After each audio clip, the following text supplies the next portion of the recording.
নমস্কার বন্ধুরা, আমি সোমা। আপনারা দেখছেন সোমা কিচেন।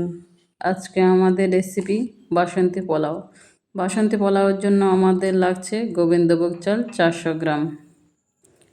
আমি এখানে কাপের হিসাবে দেখাচ্ছি। আমি এখানে পরিমাণ হিসেবে 2 কাপ গোবিন্দভোগের চাল নিয়েছি। এবার জল দিয়ে আমাদের চালটিকে ভালো করে ধুয়ে নিতে হবে। এই সময় জলটা ছেঁকে নিয়ে চালটাকে ভালো করে একটা পাত্রে ছড়িয়ে দেবেন, যাতে জলটা একেবারে শুকিয়ে যায়। এখন চালের মধ্যে আমরা দেব 4 চামচ ঘি, 1 চামচ আদা কাঁচা লঙ্কা বাটা। এবার দিয়ে দিচ্ছি 1 চামচ হলুদ গুঁড়ো, 1 চামচ গরম মশলা গুঁড়ো। গরম মশলা দেওয়ার পরে ভালো করে চালটাকে মিশিয়ে নিতে হবে। মেশানোর পরে চালটাকে সাইডে সরিয়ে রাখছি। এখন একটা পাত্রে কিছু পরিমাণে তেল ও ঘি ব্যবহার করব। তেলে কিছু তেজপাতা, কয়েকটা এলাচ, দারুচিনি ও লবঙ্গ দিয়ে দেব। গরম মশলাগুলি একটু নেড়ে ছেড়ে ভেজে নেবেন। যখনই দেখবেন ফ্লেভারটি ছেড়ে দিয়েছে তখন দিয়ে দিতে হবে কাজু। কাজুগুলো একটু লাল লাল করে ভাজা হয়ে গেলে তাতে দিয়ে দিতে হবে কিছু কিশমিশ। সেটাকেও আমাদের ভালো করে ভেজে নিতে হবে। কিশমিশটি ভাজা হয়ে গেলে আমাদের যে মেখে রাখা চালটি ছিল সেটা এখানে দিয়ে দিচ্ছি। এবার গ্যাসের ফ্লেমটাকে স্লো করে চালটাকে আমাদের 4 থেকে 5 মিনিট ভালো করে ভেজে নিতে হবে। যখনই দেখবেন চাল থেকে খুব সুন্দর একটা গন্ধ বেরোচ্ছে, তখনই বুঝবেন চালটা ভালো হয়ে ভাজা হয়ে গেছে। এবার তার মধ্যে দিয়ে দিতে হবে জল। এবার বলে রাখি, জলের পরিমাণটি এখানে খুব ইম্পর্ট্যান্ট।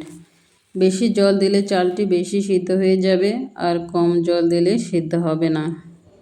জলটা দিয়ে ভালো মতো মিশিয়ে নেওয়ার পর মিষ্টির জন্য দিয়ে দেব 1 কাপ চিনি, আর দিয়ে দেবেন স্বাদ মতো লবণ। আপনারা যদি বেশি মিষ্টি খেতে পছন্দ করেন তাহলে মিষ্টির পরিমাণ একটু বাড়িয়ে দিতে পারেন। এবার সব কিছুকে আমাদের ভালো করে মিশিয়ে নিতে হবে। গ্যাসের ফ্লেমটাকে স্লো করে আমরা ঢাকনা দিয়ে দেব। দমে আপনাদেরকে 5 থেকে 7 মিনিট রাখতে হবে। ঝালের জন্য এখানে গোলমরিচ গুঁড়ো ব্যবহার করছি আমি। আপনারা কাঁচা লঙ্কা ব্যবহার করতে পারেন। যদি আপনারা 1 কাপ চাল নিয়ে থাকেন তাহলে জল নিতে হবে 2 কাপ। খুব পুরনো চাল হলে তাতে হাফ কাপ বেশি ব্যবহার করতে হবে। রাইসটাকে খুব ভালো মতো মিশিয়ে নেবেন। মিশিয়ে নেওয়ার পরে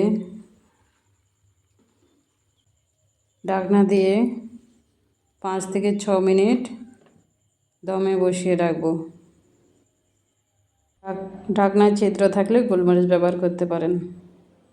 5 থেকে 6 মিনিট পর ঢাকনা সরিয়ে দেখুন কতটা ঝরঝরে হয়েছে।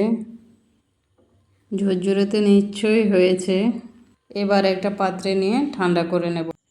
দেখুন কতটা সুন্দর হয়েছে। আশা করি এই রেসিপিটি আপনাদের ভালো লেগেছে। যদি ভালো লেগে থাকে কমেন্ট করে জানাবেন।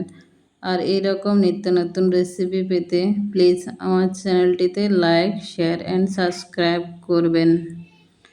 ধন্যবাদ সবাইকে।